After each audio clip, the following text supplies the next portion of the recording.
மாண்புமிகு தமிழக முதல்வர் அவர்களால் இன்று கோவை மாவட்டத்திற்கு புதிதாக ஒரு காவல் நிலையம் திறந்து வைக்கப்பட்டுள்ளது.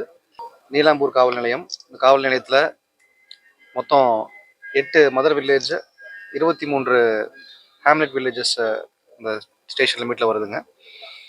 இந்த ஸ்டேஷன் லிமிட்டுக்கு மொத்தம் நம்ம ஒரு இன்ஸ்பெக்டர், 4 எஸ்ஐ, அப்புறம் 46 அதர் ரேங்க்ஸ் அவங்க வந்து சாங்ஷன் பண்ணியிருக்காங்க.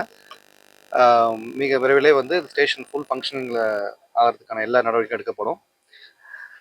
இந்த ஸ்டேஷன் பார்த்தீங்கன்னா, இந்த 8 ஹேம்லெட் வில்லேஜில் 5 வந்து சூலூர்லேருந்து, 1 கோவில்பாளையம், 2 அன்னூர் இருந்து கார் அவுட் பண்ணி இங்கே கொடுத்துருக்காங்க. மதர் வில்லேஜஸ் எல்லாமே. அதே போல் அந்த ஸ்டேஷனுடைய சேலஞ்சஸ்ன்னு பார்த்தீங்கன்னா, முக்கியமானது டிராஃபிக் ஒரு பெரிய சேலஞ்சாக இருக்கும்.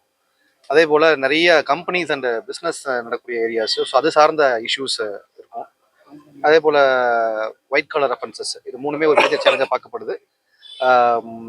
காலையிலுமே ஸ்பேங்ஷன் போட்டிருக்க அத்தனை ஸ்ட்ரென்த்துக்குமே வந்து முக்கியமான இன்ஸ்ட்ரக்ஷன்ஸாக கொடுக்கப்பட்டிருக்குது. போலீஸ் விசிபிலிட்டி அதிகமாக இருக்கணும். அதே போல் வரக்கூடிய மனுதாரர்களுக்கு உடனடி நிவாரணம் கொடுக்கறதுக்கான அத்தனை ஏற்பாடுகளும் செய்ய சொல்லி உத்தரவு கொடுத்துருக்கோம்.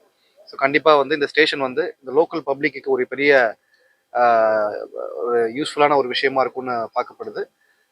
அண்ட் மோர் ஓவர் இந்த ஸ்டேஷன் பார்த்தீங்கன்னா சிட்டியோட ரொம்ப க்ளோஸாக இருக்கும், அர்பனைஸ்டு ஏரியாவாக இருக்குது. ஸோ அது சார்ந்த இஷ்யூஸ் இருக்கான் வந்து உடனே ஹேண்டில் பண்ணுறதுக்கான முயற்சிகளை எடுக்கிறோம்.